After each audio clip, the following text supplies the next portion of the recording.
जज साहब ने भगवान विष्णु का उपहास उड़ाया और वकील साहब ने जज साहब पर जूता चला दिया। देश की राजनीतिक पार्टियां जज साहब के बचाव में आगे खड़ी हो गईं। सामाजिक संगठन जज साहब के समर्थन में आकर खड़ी हो गई। न अपने देश के राजनीतिक पार्टियां और सामाजिक संगठनों को इस बात पर जरा सा भी विचार करने की वो लोगों ने जरूरत ही महसूस नहीं की कि सही क्या है और गलत क्या है। परंतु हम लोग पब्लिक हैं, हम लोगों को न तो किसी से का वोट लेना है न चुनाव लड़ना है, परंतु जो बात है वो हम लोग कह सकते हैं, ये भी हम लोगों का अपना अधिकार है। अदालत में भगवान विष्णु का उपहास उड़ाना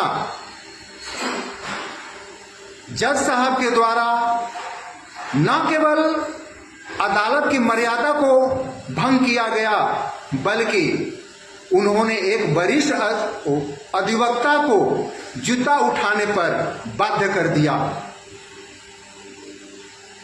इस दोनों चीज के लिए जिम्मेदार जज साहब हैं। भले वो जिस कुर्सी पर बैठे हों और कोई कुछ भी दलील दे, परंतु आज जो कुछ भी उस वहां पर हुआ इसके जिम्मेदार जज साहब हैं।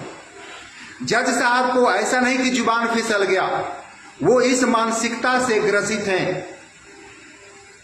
आज यह जूता चलने के चलते विषय बिंदु समाज में आ गई तो बातें आ गई, अन्यथा बातों से प्रतीत यही होता है कि गवाई साहब वो वैसे मानसिकता के ही प्राणी हैं, वैसे मानसिकता के ही इंसान हैं।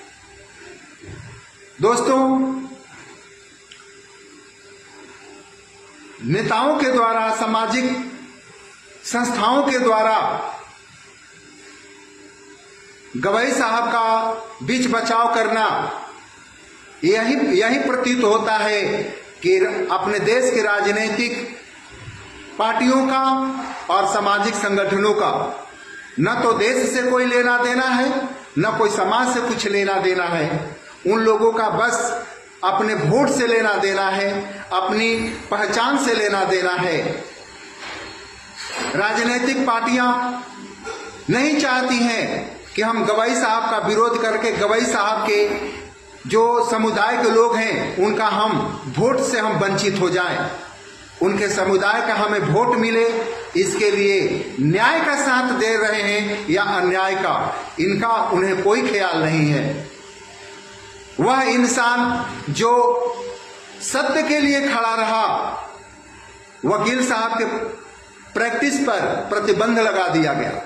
यह बिल्कुल नाजायज हुआ, ऐसा नहीं होना चाहिए था। दूसरी बात इसमें सामने आती है कि जज साहब और वकील साहब दोनों एक ही समुदाय से आते हैं।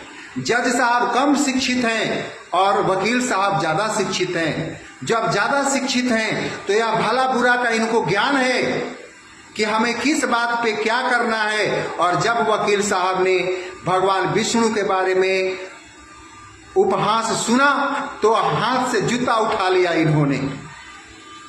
अर्थात एक ही बात प्रतीत होती है कि शिक्षा एक ऐसा शस्त्र है कि शायद कोई भी इंसान ग्रहण कर ले तो वह फटक नहीं सकता। आज सड़कों पर कुछ लोग गुमराह हैं तो इसलिए हैं कि उन्होंने शिक्षा ग्रहण नहीं की।